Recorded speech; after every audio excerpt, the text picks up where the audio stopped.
Okay, so welcome everyone to Bava Metzia, I guess. I'd be remiss. And I don't have a Gemara, but I have the online.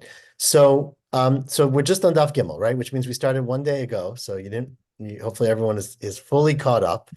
And essentially, the first Mishnah of Bava Metzia discusses the question of a disagreement where essentially, now there's obviously a lot of details to it, some which we already saw, of course, but essentially, it's not, there's something which doesn't have an original owner, let's say, right? It's something that they both fit.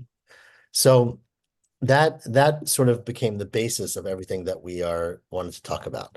So starting from there, we started discussing yesterday about how Mishnah says you have to swear, right? And we tried to understand why they swear exactly. Is it, there were several different possible reasons and different machlokesim about that.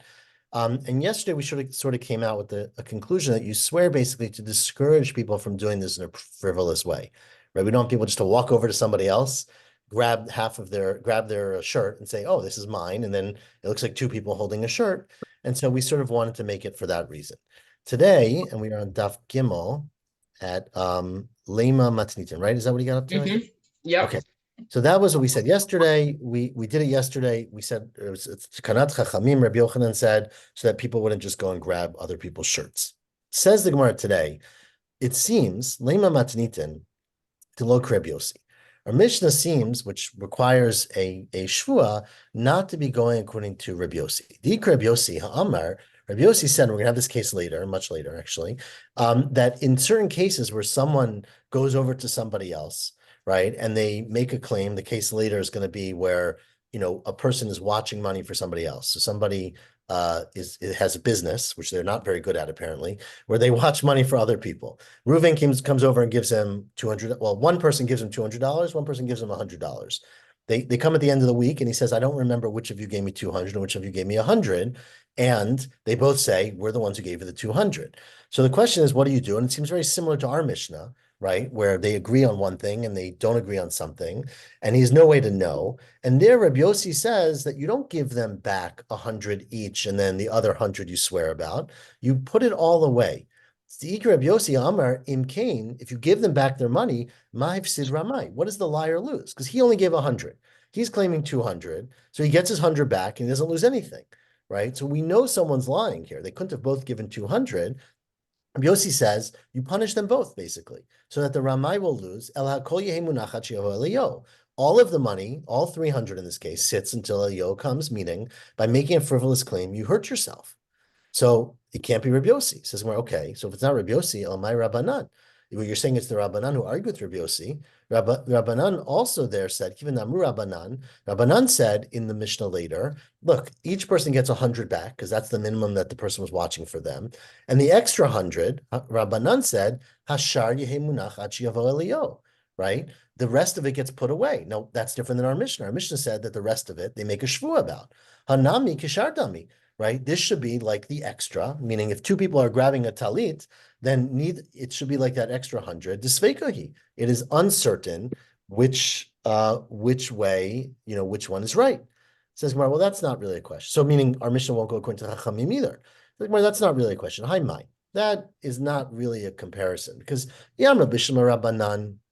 If you say our Mishnah is like the Rabbanan, Hatam, in that case, remember the case later is where two people gave money to the third person to watch. One gave him 100, one gave him 200, and they're arguing about which one gave him which, right? So there, devadai hai mana dechan minayahu. There's no doubt that this mana belongs to one of these people, right? Meaning one of the two people gave him the extra $100. So there, Amir Rabbanan, Yehimunach Achiyavo Elio. We can't figure out which one. We don't trust them, either one.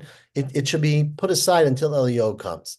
But hacha, here, there's a third possibility, right? Ika lememar, it's possible in the case of the talit, the tirvayahu, that they actually both found it at the same time, right? It's not a circumstance where we know it belongs to one or the other. It may very well belong to both. It may not. It may belong to one and the other one grabbed it. But since it's possible that it actually belongs to both of them, here the Rabbanan say, okay, it makes sense. Amri Rabbanan, palgi b'shvua. You can split it up if they both swear. So that's why our Mishnah can make sense according to the Chachamim. Eliyam Rabbi Yossi, if you say that our Mishnah is going according to Rabbi Yossi, hashta over there, mahatam devada ika manan lamar, ika laman lamar. right? There's no doubt that each person in this circumstance, Reuven and Shimon, gave at least $100 to the man to watch, right? And still Rabbi Yossi says you don't give them back their $100. That it should wait there until the Eliyahu comes. So here, where it's possible that it actually completely belongs to one of them, lo kol shekain, that you shouldn't give it to the other one or let them split it if you might be falsely giving it to the wrong person. Says Gemara, well, Afilatema Rabbi Yossi. You know what? It could be that our mission is even going according to Rabbi Yossi. Because Hatam, remember, over there, in the case where one gave 200 and one gave 100, Vada Ika Ramai, there's no question that one of them is lying, right? They both walked in and said, we gave, I'm sorry, 200 for you to watch, right? So in that circumstance, where there's definitely someone who's not telling the truth, it makes sense, maybe, that Rabbi Yossi would say that we want to punish everybody, right? Because or not everybody, we want to punish someone, and the only way to punish someone is to punish everybody, right? So hacha, but in our Mishnah, again, like we just said, it's possible that nobody's lying. No, it's possible they are, but it's possible it's possible they both lifted it up at the exact same moment. So because there's that possibility in our circumstance, that they actually are both telling the truth, therefore we're less strict on them, and we don't make them necessarily contribuyos, lose everything that they invested. Minami, or else possibly Hatam there, in that case again later, Kanesle Rabbi Yossi the Ramai ki Echadolodi. Right there, what Rabbi Yossi's thought is, look, we want the person who's lying to come clean. And by forcing him to lose money, by saying, look, if you lie, you're going to get nothing. You're not going to get your 100, like the Chachamim say, and no one's going to get the second 100, in which case there's no penalty. So he wants to make there to be a punishment so that you would admit the truth. But hacha, that's not going to be effective, because here they found something, so nobody's losing anything, right? It was a found object. So hacha, my pseida itle delodi. What loss would there be for him to admit? So if you're willing to lie, you're willing to lie. But by punishing, by forcing you not to keep it, we're not actually harming you, and therefore it's not going to be effective, says Rabbi Yossi, in making you tell the truth. Ask the Gemara, that's a really interesting svara.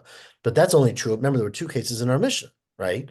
One case was where they found something, right? But the second case was where they disagreed about how much they purchased, right? There was a purchase, and there was a disagreement about how the purchase happened. So Teinach Metzia, it makes sense if you're talking about the case where they're arguing about they both found something and we don't know which one found it. But Mekach Memker, the case where one says I bought it, one says I bought it, clearly someone gave money and someone's losing. So they're Michael and Meimar, you're right, that's a problem. And so let's get rid of that answer for Rabbi Yossi. Let's go back to the first answer, that our Mishnah could be according to Rabbi Yossi, but the difference between our Mishnah and the case later is that in our Mishnah, they might both be telling the truth, and in the case later, they are certainly lying. And remember, by the sale, it could be that they both bought it at the same time, right? That was the case we had earlier. Says the Gemara, okay, so that I get the case from later, and we're trying to bring all the cases now, from throughout the Masechta. But how about, and we are, where do I say? We're, I guess, exactly halfway down, right? Bein l'Rabbi Yossi, there we go. Bein l'Rabbanan, right? Whether you go according to the Rabbanan or Bein l'Rabbi Yossi, who argue later, Hatam gabe chenvani al pinkaso. Remember, there was a case later. You might remember this. Yeah, we're going to learn it. There's a case we actually talked about it yesterday, but there's a case later of a chenvani. Right, chenvani is a shopkeeper, and he's got a ledger where people buy on credit, and he writes down, and they have to pay at the end of the month, like happens even some places today. Not as many, but it used to be more. So the case later on, of course, was a case where we talked about a person had workers who he owed money to, and they came to him and said, "We want to collect our $100," and he said, "I don't have any cash right now, but go to the store. You can buy whatever you want on credit and put it on my cheshbon, right? And so you'll buy your groceries, and I'll pay for them, and that'll be part of your payment." And then the storekeeper comes to the man at the end of the month, and he says, "These people bought $50 worth of groceries on your account." The workers come to him and say, "You never paid us," right? So they're claiming that they never spent the money. The storekeeper is saying they did spend the money. That what happens in that case, right? So two people are basically claiming that the I guess he's the owner, the responsible party owes them money, right? So in that case, the halacha was, we say later, katani zen nishba v'notel. The workers swear that they didn't get the money, that they never were paid and they get to get payment. There's an ishbam hotel, and the storekeeper swears that he gave the money, right? And he gets to collect from the owner as well. So there is a case, right, where basically we're allowing both people to swear, even though we know somebody is lying, right? So Maishna Dil Amrina, and why don't you say Nafki Lemamona mi Balabayit? Why don't you say, look, they each claim the Balabayit, we call him, owes them $50. But one of them is lying. We don't know which one's lying. The Mishnah says later they can swear each one and they both collect so that they collect 100, right? Why don't you say, look, take the $50 from the Balabayit, which he definitely owes somebody, and the Yehemuna Chachiyav Eliyo, right? Let it stay in escrow until Eliyo comes because we don't know whose it is. Someone in that case is lying. They didn't both, either the workers got the money from the storekeeper or they didn't. One of them is lying. So why don't both the Chachamim and Reb Yossi say that money in those cases should sit fallow until Eliyahu comes? Amri, so the Gemara says that the Hatam, the reason is, Hainu Taima, the reason that that's different and that they can swear and collect is the Amri Lechanvani the Balabayit. The storekeeper can say to the Balabayit, look, Ana shlichuta didach kavidna, right? I don't know who these people are. You told me to give money to people, right, on your account. You told me that I should give groceries on your account and you're okay with it. So my itli gabe sachir. I don't have any quarrel. I don't have any claim with the sachir who claims he never did it, right? Even if he swears, lo mehemenli b'shvua, I don't trust this guy, and I never said I would trust him, right? I trusted you. You and I had an agreement. Atem right? You trusted them, meaning you're the one who trusted that the workers that they were going to go collect honestly. You didn't say to me, right? Give to them in front of Edim, right? So you basically came to me and said, pay money to my workers who come to me. And I didn't ever accept that I was going to rely on the shvua of the workers. And therefore, you can't get rid of me with their shvua. This sachir nami, and the opposite is true as well. The workers, the sachir, right, the person who was hired to work, Amrei the balabayit, they say to the balabayit, look, the same thing. Ana avdi avidita gabach. We worked for you, right? That's undisputable.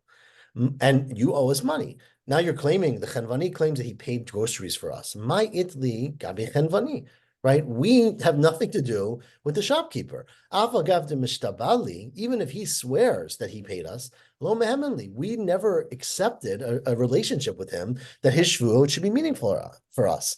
Hilkach, and because of that, because basically you're dealing with a situation where each party can say, we did not accept a relationship with the other party who's claiming that they paid money. We only accepted a relationship with you, the Balabayit. Hilkach tervayo mishtabai mishaktim Balabayit. Therefore, in that case, they both swear and they can collect from the Balabayit. Unlike the case of the Shomer, right, where you both entrusted this person to watch for you, and therefore you both basically went into it with a relationship with that person. And so that's why this case is different. So his Balabayit has to pay twice then. He has to So pay. if they swear, he's only supposed to pay once, but he's paying twice. Correct. If they swear, I mean, they have to swear. But yes, he would have to pay twice because that's what, basically he said to two people the same thing and he trusted them both, essentially. Otherwise, and as the Gemara pointed out before, right? Otherwise, you should have done it with witnesses. You should have said, I don't want you to go to the store and just collect groceries. You have to prove with witnesses that you're collecting, right? In which case, they couldn't have done it twice. But it's his mistake. So you'd have to pay twice. And again, we'll get to that case later, but that's why we're bringing it up here. So we're now at the two dots, just to give context, around, 15 lines from the bottom. Tani Rabbi Chia. Says Rabbi Chia, there's a Braita. Rabbi Chia, remember, composed and edited and compiled the Braitot, or some of the Braitot. He taught the following Braita, which is obviously very similar to the cases in our Mishnah. Says the Braita the following, it's not the same. Manali biyadcha. A person says to another, I lent you $100, right? 100. So you all have $100 of mine. And the other guy says, Vala Omer, and the man says, Ainli biyadi klum. I don't know what you're talking about. I never borrowed any money from you. So he denies the whole thing, right? We're going to talk, of course, as we've been, about Moda b'miksa. What if you admit to part? But he didn't admit to anything. But witnesses come and say it's not true. We know that he borrowed 50 zuz, at least 50 zuz, right? So clearly he's lying about half of it. So that essentially becomes, says Rabbi Chia, or he's quoting a Braita, similar to if a person admitted. Someone says, you owe me $100, and I say to you, I only owe you $50. That's called modeh b'miksa. In that case, you pay back $50, and you have to swear about the other 50. Says Rabbi Chia in the Braita, the same thing is true if you don't admit that you owe $50, but witnesses say, and we prove, quote unquote, that you owe $50, right? So then in that case, notein no chamishim zuz, you have to pay the 50 that the witnesses claim you have. That's absolute. But yishaval hashar, but you have to swear about the other 50. Because even though you denied everything, and usually when you deny everything, you don't swear, because outside facts, quote unquote, in this case, witnesses, prove that you owe the rest or half of it, that's essentially modeh b'miksa. Says the Braita, that we have a kal v'chomer, that your admission should not be better, should not be more impactful than witnesses proving it. If you say I owe 50, that's less. We'll see. The Gemara is going to ask, of course, what this kal v'chomer is. But that's a kal v'chomer that if it's proven from two sources, from the outside, from witnesses, that's even stronger than a person's own admission. And therefore, if you admit, you'd have to swear. If witnesses say it, you have to swear for sure. And Tana Tuna, says the Gemara, this is supported by our Mishnah. Because our Mishnah says the following: Shnayim ochazim b'talit, right? This is a quote from yesterday. Our Mishnah, two people appear to grab a single object. One says Zomra Nimitzatia, Zomra Nimitzatia, right? So our Mishnah said that they both swear and they split it, right? Says the Gemara, but one second. In this case, hahacha, even the toughest, right? Each one is holding on to something. So a non-sadi, the assumption, we call it a chazakah usually, is that my the toughest haidi dehu, right? That what a person is holding is theirs until you prove otherwise. And my the toughest haidi dehu, and what the other is holding is theirs. So essentially, it's like you, now, again, we're going to question this in a second, but essentially it's like you have witnesses that each one has their half. And in Ketani you say Yishava, they have to swear. So you see that basically the witnesses are strong enough to make it as if you admitted on your own, right? It's even more than if you admit on your own. Witnesses are strong enough to require you to make a shvuah. And I learned that from our Mishnah, because our Mishnah, there are no witnesses, but there's a chazakah, which is the equivalent of witnesses. So that's the Gemara's statement. I'll ask the Gemara, just to clarify a little more. What do we mean, that a person's own admission shouldn't be greater, more important than witnesses? What does that mean? That you shouldn't say, maybe Rabbi Chia's halacha is wrong. Maybe witnesses cannot compel you to make a shvuah. It's only your own admission. You shouldn't say, don't say that. Hodat piv, when you admit it yourself, that's where the Torah says you should make a shvuah kidirabba, because of the famous svar of Rabbah, which we actually had recently in Bava Kama, we've had many, many times, the Amar Rabbah, Nipneima amrat Torah modev miksat hatana yishava. Why does the Torah say, right? Now, it's a funny thing, and people all talk about this. We don't always ask why the Torah says something, right? Sometimes we do and sometimes we don't, right? It's certainly not universal that we ask for reasons for halachot in the Torah. But the Torah says that if you admit to half of a claim, you swear. Why is that, asked Rabbah? Because we have a chazakah, we have an assumption of human behavior that ein adime is panav b'fnei bal chova. A person will not be chutzpahdik enough to exhibit brazenness to deny a loan from someone who lent them money, right? So they don't lie. Now this guy's lying, we think, but what does that mean? Hi bekula b'ay, right? This person, in fact, he doesn't feel comfortable to lie. He wants to lie because he has no money. But hadalo kafri, but the reason he didn't lie is mishum de'en adami is panav, right? Because a person won't do that. He's incapable or unable to lie as much as he wants because it's just too much of this guy did him a favor, he can't lie. So now if you can't lie, why don't you tell the truth, right? Turn the page. Hi bekula by delodile. So in fact, he should really, in point of fact, admit to everything. But he doesn't have the money, right? The high delo odi in the top line, he didn't admit, is because he says, look, I don't have the money now, but ishtamutehu dekamishtamimine. He's trying to escape immediate attention because Savar, he thinks, look, ad dahavi lezuzi uparanale. I'll wait till I have enough money and then I'll pay him back, right? So basically he's rationalizing himself. He can't deny the whole thing. And in fact, he thinks to himself, I'm going to pay the whole thing back because I can't give this guy did me a huge favor. He lent me money when I needed it. I got to pay him back. But he can't do that because he doesn't have the money.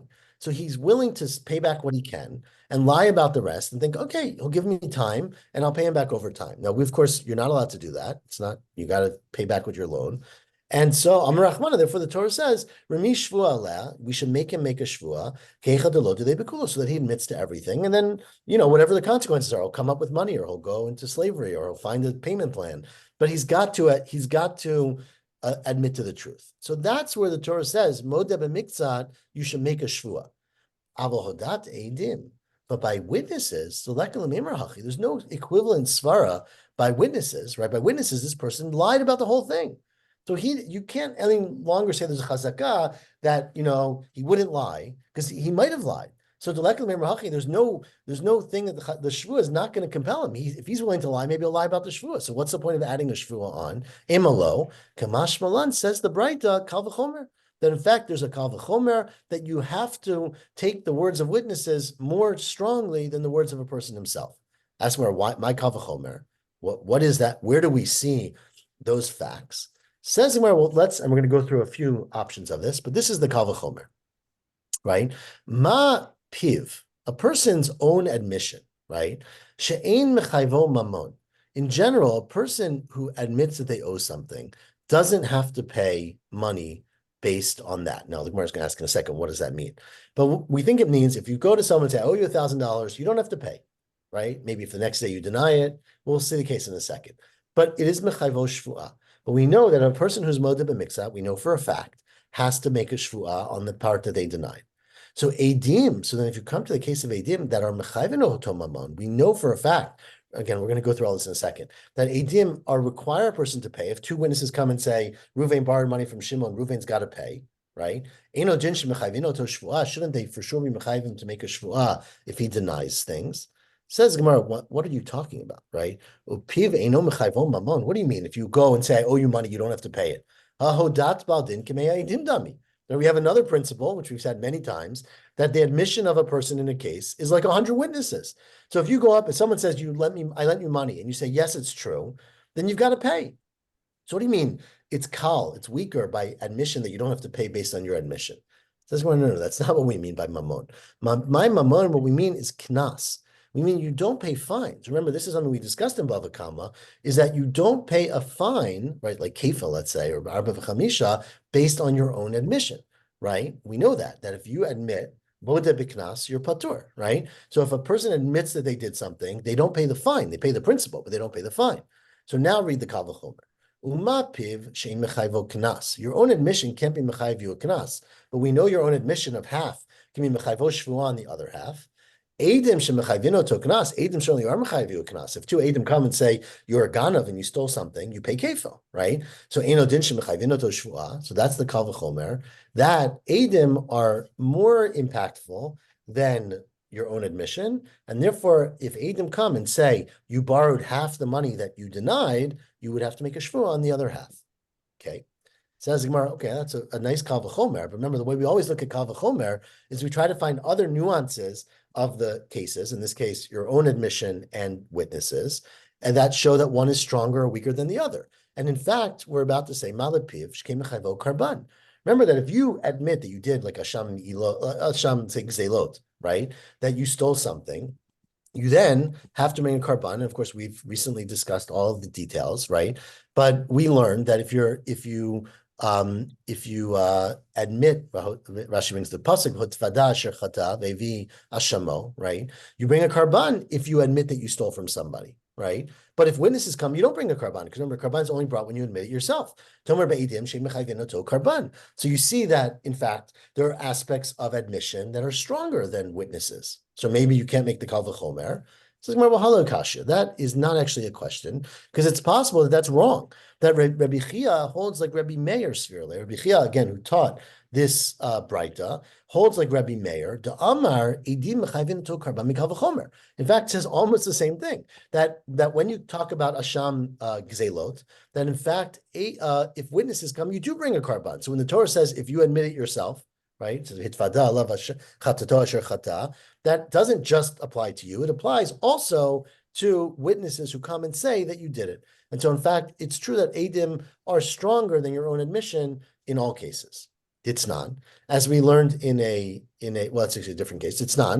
Amrulo shnayim echad chelev. Right. Let's say two people come in and they say about a guy we saw yesterday. He ate chelev, which is the fat of an animal, which is prohibited to eat. Right. V'hu omer, and the person comes and says, Lo achalti, I didn't eat it. Rabbi Meir says, right, so he denies it. He says, I didn't go to McDonald's yesterday. And two witnesses come and say, we saw you there, we saw you eating. So Rabbi Meir says, Mechayev, you got to bring a karban like a person who ate something, and if it was b'shogeg, you have to assume, you bring a karban. And the Chachamim potrim, the Chachamim say you're potter for bringing a karban. Why is that? This is a braita. Amar Rabbi Meir, im hevio, look, if two people who say that you did it on purpose, right? They say they warned you. Rabbi Meir, right? Two people can cause you to be killed for eating something that you're not supposed to eat. They come in and say, we warned this guy.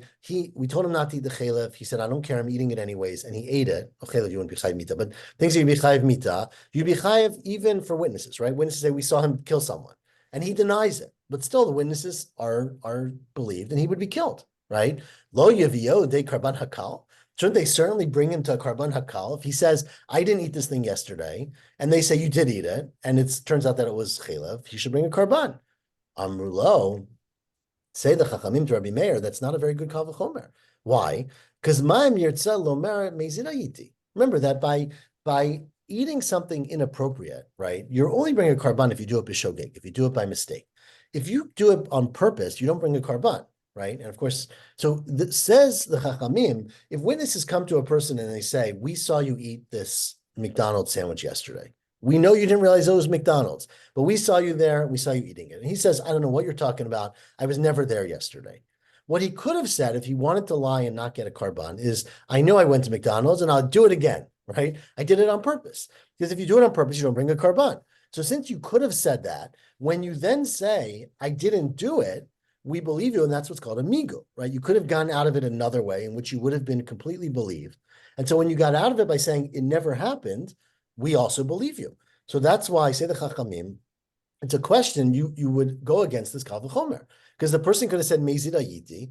He could have said, I did it on purpose, so yipater, and then he would have been patur from the karban. And therefore, you don't believe the witnesses through a kal v'chomer because a person has a migu. Ella says, there's another issue that you could say against this kal v'chomer. Ma lepiv, think about a person's own admission, shkim mechayvo asham, right? The only time you bring an asham is when you admit it on your own, right? So you don't bring an asham if witnesses come by asham gezelot. So that's not a really good question because asham hainu karban, right? It's true that you only bring an asham based on your own admission, but an asham is a karban, and you certainly bring karbanot according to Rabbi Yossi, based on witnesses' admission. So therefore, that's not a good refutation of Rabbi Chia's kal v'chomer. So we don't have a good answer there. Ella, says the Gemara, where am I? Malapiv, right, that's what we're up to, which is 10 lines from the bottom. Ella, I have another problem with Rabbi Chia's kal v'chomer. Again, this is all discussing this kal v'chomer. The Rabbi Chia quoted a braita of saying that if a person's own admission would cause him to make a shvua, then witnesses' admission, or witnesses' accusation would also cause him to make a shvua, because witnesses are always more powerful than his own testimony. Says, well, that's not true. Because think about it this way. This is the way you would ask a question on it. Malapiv, your own admission, right? You have to pay a chomesh by your own admission. Remember, if you admit that you stole it, you pay back the principal and a chomesh. If witnesses come, you don't pay a chomesh. Hello, Kasha, that's not a question, right? Because Rabbi Chia quotes like Rabbi Meir severely, which we already said, who holds who just like Rabbi Chia says, Rabbi Meir, says that you can be chayiv a karban through a kal v'chomer. You can also, in some cases, be mechayiv lechomesh mikal v'chomer. You can pay a chomesh based on a kal v'chomer, meaning if witnesses come and say you did something that you either deny doing or claim it never happened, you'd have to pay a chomesh the same way you'd have to bring a karban, right? So again, this is not a question of Rabbi Chia if he holds like Rabbi Meir. Says Gemara, okay, we got one more question for today. We'll have more tomorrow. Ella Malapiv. You know what my question is? What about the fact is that a person's testimony, Eino b'hakchasha u'b'hazama, right? If a person comes in and says, I did something, no one can come and contradict them, right? Meaning there's no liability there for someone else to say it didn't happen. You admitted you did it. It happened. And you can't have hazama. No one can come and say, oh, you were somewhere else that day, right? You claim you did it, and therefore it's 100% effective, right? If you say I borrowed $1,000, no one can come and say it's impossible, you weren't there. Tomar be'edim, but that, so therefore your words are very powerful, right? But tomar be'edim she'yeshnam hakasha b'hazama. But how do you know that the same thing is true, that your words are as powerful when you compare it to a case of witnesses who certainly can be contradicted and be thrown out of court, right? And can be mezim. Hazama is where someone says they were somewhere else at that time. And so you can't necessarily bring it a proof that because your words are so powerful, maybe that's why they're mechayiv you a shvua. But witnesses may not be as powerful and be mechayiv you a shvua, even though there are aspects of witnesses that are stricter, right? But there are aspects of witnesses that are not as strict, and because they're subject to cross-examination. And therefore, maybe how can you prove from a kal v'chomer that any time that witnesses can be mechayiv you, that you can be, mechayiv something on your own, that witnesses can make you do it? So that's really a question of Rabbi Chia. Says Gemara, we'll do a few more lines, right? We've got plenty of time. Ella atya me'edechad. You know, Rabbi Chia really learned his halacha from the fact of edechad. What do we know about one testimony, about one witness, right?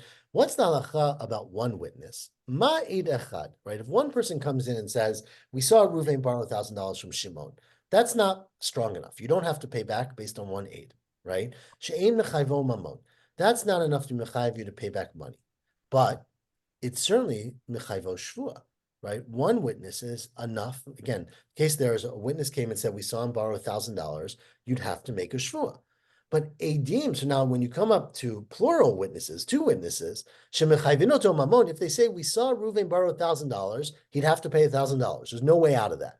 So eino din shemechayvinoto shvua, isn't it certain that they can be mechayiv him a shvua? Now, Gemara is hiding, which we're going to ask in a second. The shvua of two witnesses is where a man says you borrowed the man says, Reuven says to Shimon, you borrowed $100. Shimon says, I borrowed nothing. And the witnesses come and say, we saw $50, right? So then we're saying, of course you pay back the $50, but it's modeh b'miksat, and you make a shvu on the other 50. Says Gemara right away, that's obviously the difference, right? Mala edachad, when one witness comes and says we saw him borrow $100, shekain alma shehu me'id hu nishba, right? The chayav shvu is about what the witness said.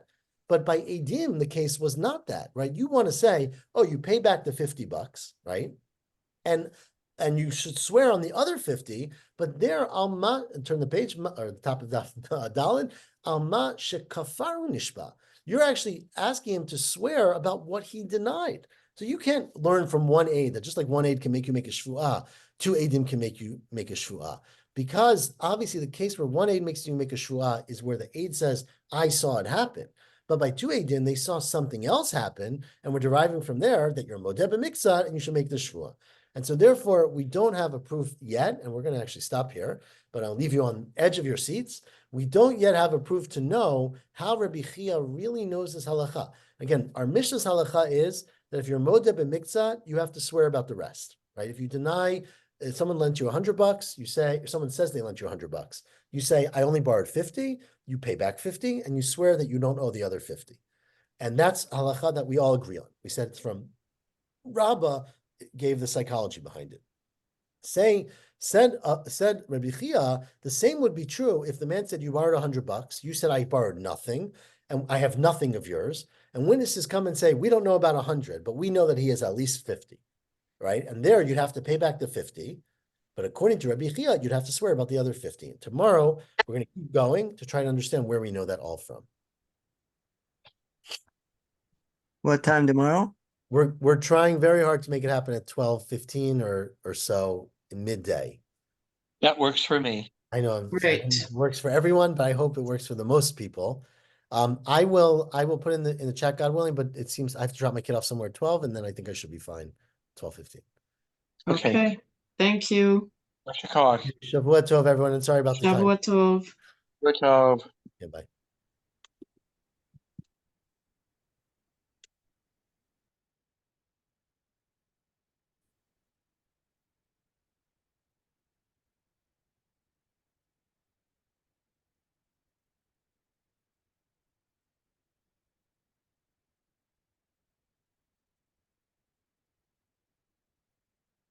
Travel.